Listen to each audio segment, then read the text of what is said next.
భారత ప్రధాని నరేంద్ర మోదీ శక్తి వందన్ మహిళా స్వయం సహాయక సంఘాలు ఎన్జీఓల సంపర్క్ అభియాన్ కార్యక్రమంలో భాగంగా ఈరోజు మహిళలతో వర్చువల్గా మసీద్ బండ బీజేపీ కార్యాలయం కొండాపూర్ షేర్లింగంపల్లి అసెంబ్లీ పరిధిలో జరిగిన కార్యక్రమానికి ముఖ్య అతిథిగా కేంద్ర రైల్వే శాఖ జౌలి శాఖ సహాయ మంత్రి శ్రీమతి దర్శన జర్దోష్ విక్రమ్ మరియు చేవెళ్ల పార్లమెంటు భారతీయ జనతా పార్టీ అభ్యర్థి కొండ విశ్వేశ్వరరెడ్డి మరియు భారతీయ జనతా పార్టీ రాష్ట్ర స్థాయి, జిల్లా స్థాయి, నియోజకవర్గ స్థాయి, డివిజన్ స్థాయి మహిళా మోర్చా నాయకురాలు, బీజేవైఎం మరియు ఏబీవీపీ నాయకులు, కార్యకర్తలు ఈ కార్యక్రమంలో పాల్గొన్నారు. जय श्री राम। बहुत अच्छा माहौल है, उत्साह भी बहुत अच्छा है। तो ये सीट आपका लोकसभा का हमारे कैंडिडेट मेरे बड़े भाई विश्वेश्वर रेड्डी जी को हम लोग जरूर जिताएंगे भारी मतों से। अभी आपके युवा एमएलए को आपने बहुत मेहनत की, फिर भी थोड़े मतों से हारे हैं, लेकिन हमारी हार से हम बहुत कुछ सीख जाते हैं, कहाँ कहाँ हमारे गैप है, कैसे आगे बढ़ना है। शिल्पा जी जो कल से मेरे साथ में हैं, हमारे तेलंगाना प्रदेश की महिला मोर्चा की अध्यक्ष है, उनकी 2 जनरल सेक्रेटरी भी है, दोनों। तो ये महिला का स्ट्रक्चर हमारा हमेशा ऐसे रहता है कि देश में सबसे जिस तरह से बताया गया कि आबादी के हम लोग आधे हैं, तो एक मोर्चा जेपी नड्डा जी का, जिनको सबसे बड़ी पार्टी बनाने का श्रेय गया माननीय अमित शाह जी गृह मंत्री जी, जिन्होंने पूरे देश में नहीं दुनिया में सबसे बड़ी पार्टी बनाई। तो सबसे पहले तो हमारे अंदर ये भावना होनी चाहिए कि हम दुनिया की सबसे बड़ी पार्टी के मेंबर्स हैं, भारतीय जनता पार्टी के, और हम एक एक कार्यकर्ता 1000 से ज्यादा लोगों को पार्टी में जोड़कर चुनावी प्रक्रिया में उनको अपने प्रति हमारी जिम्मेदारी बनती है कि उनको हमें लाना है। तो यहाँ पे मैं समझती हूँ कि हम लोगों ने ये जितने भी लोग हैं, आज नारी शक्ति वंदन बिल जो 8 मार्च को महिला विश्व दिन जो पूरी दुनिया बनाती है, लेकिन जो शक्तिशाली देश गिने जाते हैं अमेरिका, जहां से महिलाओं ने ये लड़ाई शुरू करी कि हमें हमारा हक मिलना चाहिए, वो लड़ाई और इसी बार शुरू हुआ कि अंतर्राष्ट्रीय महिला दिन की 8 मार्च को सेलिब्रेशन करना है। लेकिन हमारे प्रधानमंत्री ने नए पार्लियामेंट के प्रवेश के समय बिना मांगे नारी शक्ति वंदन बिल के माध्यम से हमको वैसे ही सशक्त किया है। उनकी टीम में देखिए कि जैसे सबसे अच्छे मंत्रालय महिला के प्रति है, हमारी फाइनेंस मिनिस्टर निर्मला जी, पहले उनके पास रक्षा मंत्रालय भी था, महिला एवं बाल कल्याण विभाग स्मृति जी से के पास, रेलवे और टेक्सटाइल मैं संभाल रही हूँ, हम 11 मंत्री हैं। कोई भी सरकार में कोई भी प्रधानमंत्री के साथ में इतनी बड़ी महिला टीम नहीं होती थी। इसके बाद में जो भारत एक भारत श्रेष्ठ भारत है, कल बहुत अच्छे से शिल्पा जी ने बहुत मेहनत करी है। हमारे जो प्रदेश अध्यक्ष है किशन रेड्डी जी की कॉन्स्टिट्यूंसी में हम लोगों ने जो हमारी गवर्नर तमिली के साई के साथ में एक साड़ी वॉकथन किया, साड़ी पहनकर, साड़ी हमारी संस्कृति है। मुझे तो यहाँ बहुत अच्छा लगा कि सभी बहनें यहाँ पे भी साड़ी पहनकर आई है, और वेस्टर्न कल्चर हमारे ऊपर हावी नहीं है, और हमारी सनातन संस्कृति, हमारे राम मंदिर का निर्माण, ये सबको लेके आगे जाने के लिए प्रधानमंत्री जी ने बहुत बड़ा भरोसा किया है 4 लोगों के ऊपर। इसमें सबसे बड़ी बात आती है महिला, जो हम आबादी के 50% है। दूसरे है युवा, जैसे आपके एमएलए है, तो युवा भी देश में बहुत है, और पूरी दुनिया में युवा देश के नाते भारत है, 65% युवा हमारे देश में है।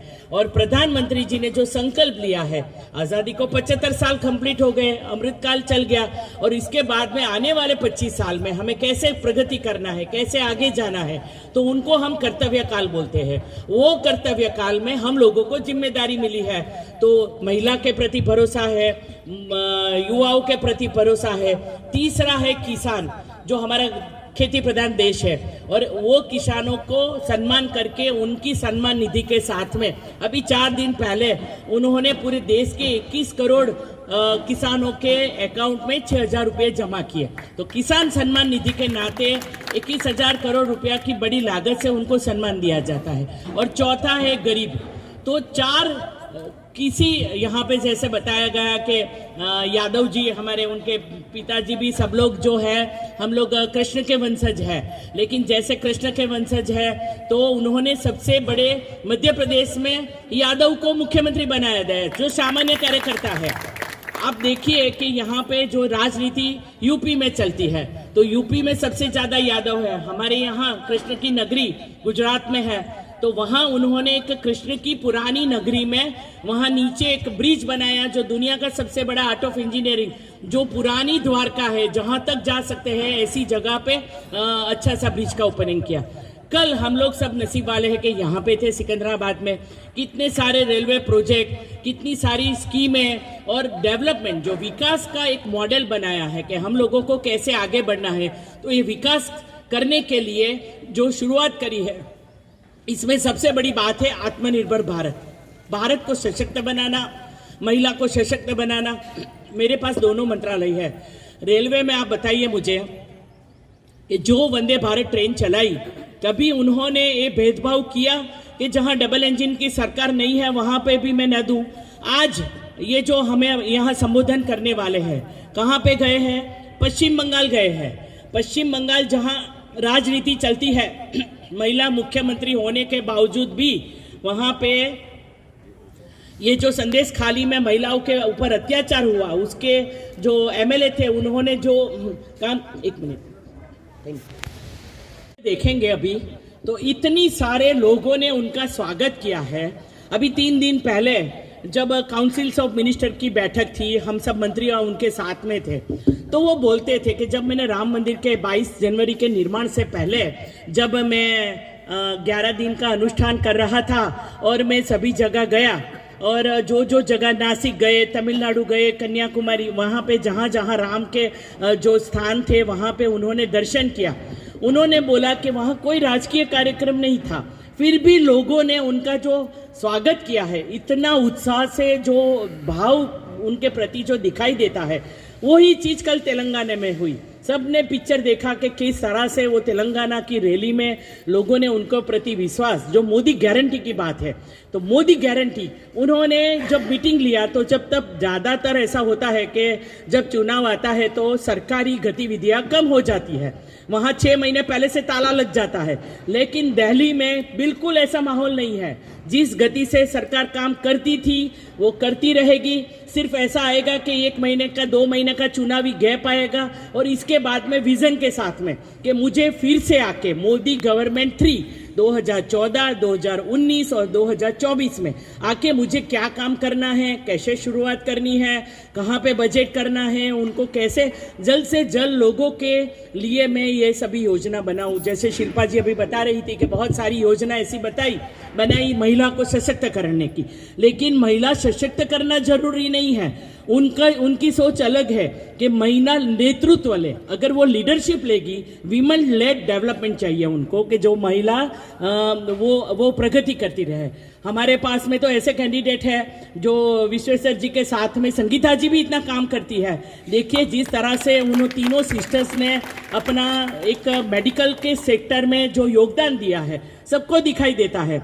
मेरे गुजरात में मेरे शहर के पास में भी उनका जब अपोलो से हॉस्पिटल, तो एक 3 बहनों को मिलकर ये हेल्थ केयर सेक्टर में काम करना, महिलाओं को जागृत करना, उनके प्रति आगे बढ़ना। और हेल्थ केयर सेंटर में सिर्फ यहाँ नहीं पूरे देश में देखिए कि कोविड का सामना हम सबको करना पड़ा। पहले ऐसा होता था कि कोई वैक्सीनेशन ढूंढते थे, फिर वहाँ बाहर से आती थी, फिर हम लोगों को लगती थी। इसके बदले में उन्होंने यहाँ के साइंटिस्ट को एनकरेज किया, यहाँ पे वैक्सीन ढूंढी गई, उसमें भी बहुत राजनीति हुई कि ये मोदी वैक्सीन है, लेकिन फिर वैक्सीन लगी भी। देश की सबसे बड़ी हेल्थ केयर योजना आयुष्मान योजना, जिसमें एक परिवार को 5 लाख से ज़्यादा का फायदा मिलता है जो गंभीर बीमारी होती है। इसके साथ में कई प्रकार के रोगों को चयन किया गया है कि इसमें आपको ये सस्ती दवाई मिले। आपके घर के पास में भी एक जन औषधि केंद्र होगा। बहुत सारी महिला बैठी है, मैं बताती हूँ कि हमारी यंग लड़कियों के लिए जो सैनिटरी नैपकिन 10 रुपये का 10, 4 रुपये का 4, तो स्वच्छता के प्रति, स्वास्थ्य के प्रति हमें इतना जागरूक कर लिया है। देखो हम लोग बीमारी ना पड़े उसके लिए पहला कदम उठाया उन्होंने योग करने का। 21 जून को आप सबने किया योग, और योग कहाँ किया? 6 साल पहले उन्होंने यूएन में कि यूनाइटेड नेशन में तय किया कि भारत को ये योग करना, भारत की ये संस्कृति है, हम लोग योग से स्वास्थ्य को सुदृढ़ रखते हैं, तो योग आपको करना चाहिए। धीरे धीरे करके लोगों ने योग करना शुरू किया और ये बार जब अमेरिका गए तो यूएन के हेडक्वार्टर्स में प्रधानमंत्री जी ने पूरी दुनिया के सामने योग किया।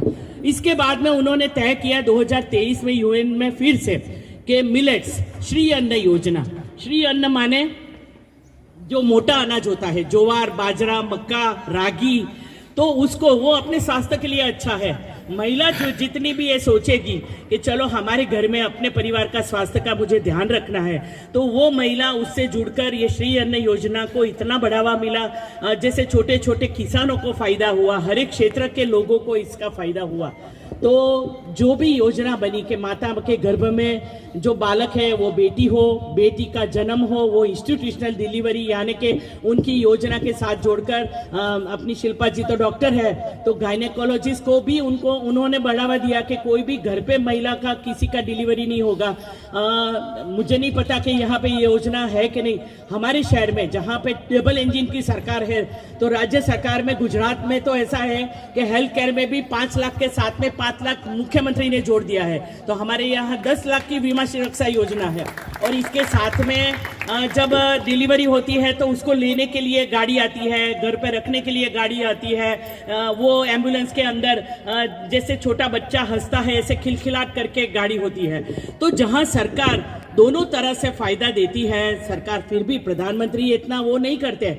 मैं कल यहाँ पे हैंडलूम हैंडीक्राफ्ट के आज भी कई सारे आर्टिजन मिलने वाले हैं जो बहुत बड़ा सेक्टर है यहाँ पे, तो उनके लिए टेक्सटाइल पार्क जो तेलंगाना को मिल गया है, पूरे देश में 7 पार्क को मंजूरी मिली है।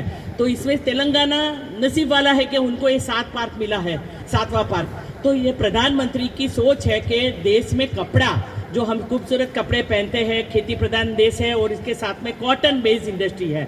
ज़्यादातर साउथ में कॉटन बेस्ड इंडस्ट्री है, लेकिन बाकी के क्षेत्रों में टेक्निकल टेक्सटाइल के साथ में ये क्षेत्र को कैसे आगे ले जाए, इसके लिए उन्होंने बहुत सारी योजना बनाई। और कभी भी ऐसा नहीं सोचा कि जो लोग मुझे वोट देते हैं उसको, वंदे भारत जब शुरू करी सिकंदराबाद से, तो उन्होंने ये नहीं सोचा, केरल को भी मिली, पश्चिम बंगाल को भी मिली।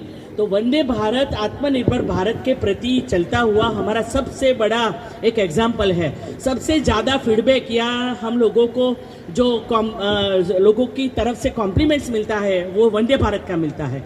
और वंदे भारत के साथ साथ में बुलेट ट्रेन का प्रोजेक्ट, मैं जहां से आती हूं सूरत से बाद में बिलीमोरा में पूरे स्ट्रक्चर खड़े हो गए हैं। जापान टेक्नोलॉजी हमने अडॉप्ट कर ली है उसी के साथ में 2026 में। और जो मोदी जी की बात आती है कि विकसित भारत यात्रा, कि उन्होंने सरकार खुद आपके घर पे लेके आई कि मेरी क्या क्या स्कीम है, क्या क्या मैं फ़ायदा आप लोगों को देता हूँ। तो घर घर पे वो सरकार खुद चल कर गई। मैं गई थी अरुणाचल में पहला गांव। तो पहले ऐसा होता है कि हमारा बॉर्डर के जो गांव होते थे तो उनको छोड़ दिया जाता है, जैसे चाइना बॉर्डर के पास में कुछ डेवलपमेंट नहीं था। अब मोदी जी ने बदल दिया, छेला गांव यानी భారత్ మాతాకి భారత్ మాతాకి ఈరోజు శక్తి వందన్ అభియాన్కి సంబంధించి ఈరోజు మనం నరేంద్ర మోడీ గారి లైవ్ టెలికాస్ట్ ఇక్కడ అందరం కలిసి చూడబోతున్నాము. దానికి ముఖ్య అతిథిగా విచ్చేసిన union state minister of textiles and railways Shrimati Darshana Jardosh గారికి, అలాగే ఇక్కడ మెంబర్ ఆఫ్ పార్లమెంట్కి పోటీ చేయబోతున్న మన కొండా విశ్వేశ్వరరెడ్డి గారికి, అలాగే ఇక్కడ నుంచి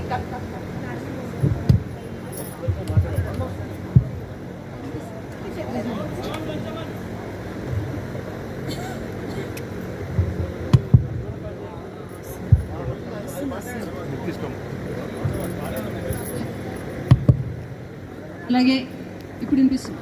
అలాగే ఇక్కడ మొన్న షాలింగంపల్లి అసెంబ్లీ నుంచి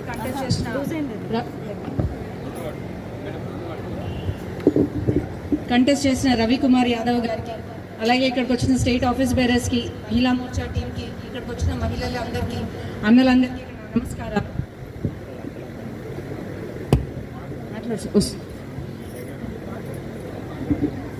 సో ఈరోజు ఈ కార్యక్రమం ఒక ముఖ్య ఉద్దేశం, నరేంద్ర మోడీ గారు మహిళల పట్ల చేస్తున్న అభివృద్ధి కార్యక్రమాలు ప్రజలకు అందరికీ తెలిసే ఒక దిశగా ఈ యొక్క కార్యక్రమం నరేంద్ర మోడీ గారు తీసుకున్న కార్యక్రమం. దీంట్లో మహిళల్ని ఉద్దేశిస్తూ మనం చేసిన కార్యక్రమాలు మన నరేంద్ర మోడీ గారు ఇచ్చిన స్కీమ్స్ కింద స్థాయి వరకు చేరాలనే ఉద్దేశంతో ఈ యొక్క కార్యక్రమాన్ని ఏర్పాటు చేయడం జరిగింది. ఆల్రెడీ నెల రోజుల నుంచి మనం ఈ కార్యక్రమం చేస్తున్నాము. డ్వాక్రా మహిళల్ని కలవడము, ఆర్పీలను కలవడం, మన స్కీమ్స్ ఒక కింది స్టేజ్ల వరకు ఎవరిస్తున్నారు, ఏం చేస్తున్నారు అని ఒక సంకల్పంతో ఈ యొక్క కార్యక్రమాన్ని నెల రోజుల నుంచి రూపకల్పన జరిగింది. దాంట్లో భాగంగానే ఈరోజు ఈ కార్యక్రమం చేస్తున్నాము. 2014 మన ప్రధానమంత్రి గారు ఎప్పుడైతే ఛార్జ్ తీసుకున్నారో వారు మొట్టమొదట మనకి మహిళల పట్ల ఫస్ట్ చేసిన కార్యక్రమం స్వచ్ఛ భారత్ టాయిలెట్స్. అది ఇప్పటికీ తెలంగాణలో 34 లక్షల టాయిలెట్స్ వాళ్ళు కట్టేయడం జరిగింది. మన మహిళల ఆత్మగౌరవాన్ని నిలబెట్టే కార్యక్రమం మొట్టమొదట ఆయన చేసిన కార్యక్రమం. ఇలా చెప్పుకుంటూ పోతుంటే చాలా కార్యక్రమాలు ఉన్నాయి. అలాగే మహిళలకు సంబంధించి సుకన్య సమృద్ధి యోజన, ముద్రా యోజన ఇట్లాంటి ఎన్నో పథకాలు ఆయన ఇంట్రడ్యూస్ చేయడం జరిగింది. కోవిడ్ సమయంలో కూడా ఎవరైతే పక్క దేశాల వాళ్ళు కోవిడ్ వస్తే 50% మన జనాభా చనిపోతారని ఎవరైతే చెప్పారో అదే దేశాలకి మన నరేంద్ర మోడీ గారు వ్యాక్సిన్ సప్లై చేసే స్థానానికి మనల్ని తీసుకెళ్లారు. ఎకానమీకి సంబంధిస్తే కింద స్థాయిలో ఉన్న 5వ స్థానంలో ఉన్న మన దేశాన్ని పైనుంచి 5వ స్థానం చేర్చిన ఘనత మన నరేంద్ర మోడీ గారు. ఇవన్నీ మనము ఈ ఎలక్షన్స్లో, పార్లమెంట్ ఎలక్షన్స్లో ప్రజలకు తీసుకెళ్లవలసిందిగా మీ అందరినీ విజ్ఞప్తి చేస్తున్నాను. అలాగే ఎవరు చేయని పని మన నరేంద్ర మోడీ గారు చేశారు. కాంగ్రెస్ హయాంలో కొన్ని దశాబ్దాలుగా ఉన్న పెండింగ్ బిల్ని ఏదైతే మన నరేంద్ర మోడీ గారు కొత్త పార్లమెంట్ స్టార్ట్ చేసినప్పుడు 33% రిజర్వేషన్ మన మహిళలకు కల్పించారు. దానికి వారికి ప్రత్యేక కృతజ్ఞత తెలుపుకుంటున్నాను. ఇవన్నీ అంశాలు కూడా మహిళలు రేపు రానున్న పార్లమెంట్లో మన కింది స్థాయి ప్రజలకు అందరికీ ఇది తెలిసే విధంగా మనం మోటివేట్ చేస్తూ రానున్న ఈ చేవెళ్ల పార్లమెంట్లో అన్న కొండా విశ్వేశ్వరరెడ్డి గారిని గెలిపించుకున్న దిశ మహిళా మోర్చా, అలాగే ఇక్కడ ఉన్న అన్నలందరూ కూడా ప్రోత్సహించే అందరినీ చెప్పవలసిందిగా ఈ సందర్భంగా నేను కోరుకుంటున్నాను. Thank you. పెద్దలు మిక్షపతి యాదవ్ గారు, రవి యాదవ్ గారు, ఇక్కడ ఉన్న పెద్దలకు అందరికీ నమస్కారం. ప్రధానమంత్రి మోడీ గారు సంకల్పం తెలుసు. 2077 వరకు మనము ప్రపంచంలో నంబర్ 1 దేశం ఉండాలి. అగర్ భారత్ में अपन नंबर 1 देश रहना बोल तो एक पांव से नहीं चल सकते, 2 पांव से चलना. अब तक जो है महिला एक पांव है और पुरुष एक पांव है. మన భారతదేశం నిజంగానే 2047 వరకు ముంగటు వాళ్ళంటే ఇన్నేళ్ళు పోయినట్టు పోరాదు. 2 కాళ్ళ మీద నడుచు కాదు, మనం వేగంగా ముందుకు పోవాలి. అంటే ఒక్క కాళ్ళ మీద నడిచింది ఇన్నేళ్ళు, కానీ 2 కాళ్ళ మీద నడవాలి భారతదేశము. అందుకే మహిళలు లేకుంటే భారతదేశం ముందుకు పోలేదు, తనకు స్పష్టంగా తెలుసు. ఈరోజు ఇప్పుడే మొదలవుతుంది. మోడీ గారు అన్ని రంగాలలో ఎడ్యుకేషన్ కానీ, విద్య, వైద్య, రాజకీయాలలో కూడా నంబర్ 1 ఉండాలి. అందుకే మన యూనియన్ క్యాబినెట్ చూస్తే ఎంతోమంది ఎప్పుడు లేనట్టు మహిళలు కూడా యూనియన్ మంత్రులైనరు. అండ్ సంతోషం, ఈరోజు దర్శన జార్డోష్ గారు నాకు మంచిగా పరిచయము. ఢిల్లీలో మేము ఒకటే కమిటీలు ఉంటిమి. కానీ తన కమిట్మెంట్ దేశం ముందుకు పోవాలని ఈరోజు కూడా చూస్తున్నాము. ఈరోజు ఇక్కడికి వచ్చినందుకు తనకు స్వాగతము, సుస్వాగతం.